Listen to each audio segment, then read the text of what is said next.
எல்லாரும் எப்படி இருக்கீங்க? தொடர்ந்து என்னோட வீடியோ பார்த்துட்டு இருக்கீங்க.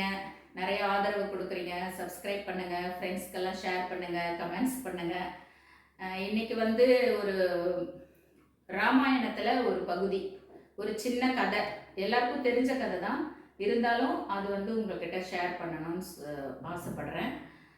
ராமாயணத்தில் வந்து எல்லாருக்குமே தெரியும், இலங்கைக்கு போகிறதுக்காக ராமர் வந்து இந்த வானரங்கள் துணையோட அந்த சமுத்திரத்துக்கு நடுவில் ஒரு பாலம் அமைச்சதா வந்து வரலாறு இருக்கு இல்லையா? இப்போ அதை பற்றி தான் இப்போ நம்ம பார்க்குறோம். என்னன்னு கேட்டிங்கன்னா, அந்த பாலம் அமைக்கிறதுக்கு வந்து சமுத்திரத்தில் ஒரு பாலம் அமைக்கணும் அப்படின்னு சொன்னால் எவ்வளோ பெரிய கஷ்டன்றது எல்லாருக்குமே தெரியும். ஆனால் அந்த இடத்துல வந்து பாலம் அமைக்கிறதுக்கு ரெண்டு பேர் இருந்தாங்க. பாலம் அமைக்கிறதுல ரொம்ப சிறந்தவங்க. அவங்க 2 பேர் இருந்தாங்க. நலன், நீலன் அப்படின்னு சொல்லிட்டு 2 பேர் இருந்தாங்க. அவங்களே வந்து திணறி போனாங்க. இவ்வளோ பெரிய சமுத்திரத்தில் பாலம் அமைக்கணும் அப்படின்னு சொன்னால் நமக்கு வந்து பெரிய பெரிய பாறைங்க வேணும். பெரிய பெரிய பாறைகளை வந்து நம்ம வந்து அமைக்கணும். தண்ணிக்குள்ளே போடும்போது என்ன ஆகும்னா பாறைகள் வந்து தண்ணிக்குள்ளே முழுகும். இப்படி முழுகிற பட்சத்தில் நம்ம எப்படி வந்து பாலம் அமைக்கிறது அப்படின்னு சொல்லிட்டு ரொம்ப ரொம்ப திணறினாங்க.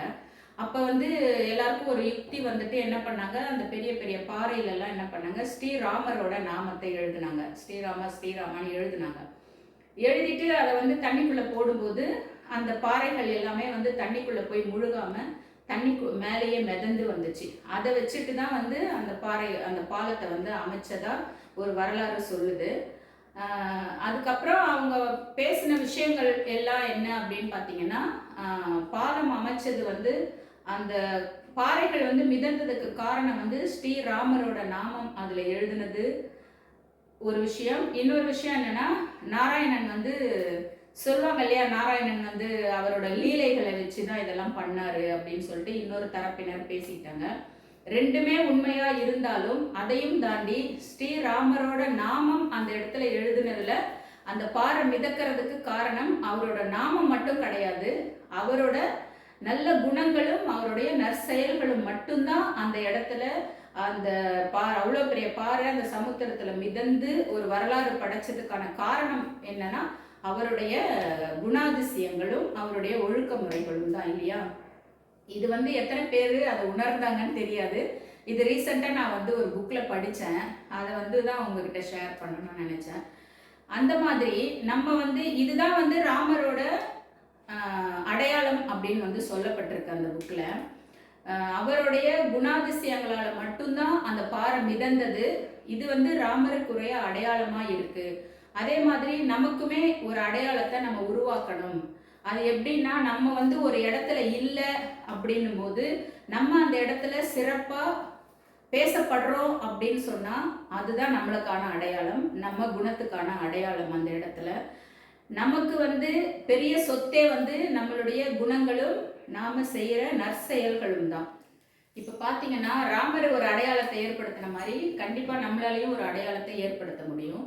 நம்ம வந்து ஒரு இடத்துல இல்லாத சமயத்தில் நம்ம வந்து அந்த இடத்துல சிறப்பாக பேசப்படுறோம் அப்படின்னு சொன்னால் அதுதான் நம்மளோட அடையாளமாக கருதப்படுது. இந்த அடையாளத்தை வந்து நம்ம வந்து கொடுக்கணும் அப்படின்னா நம்ம சக்தியை வந்து நம்ம உணர்ந்து நம்ம வந்து நற்குணங்களாலையும் நற்செயல்களால் மட்டும்தான் நம்மளால இந்த ஒரு அடையாளத்தை நம்ம கொடுக்க முடியும் இல்லையா?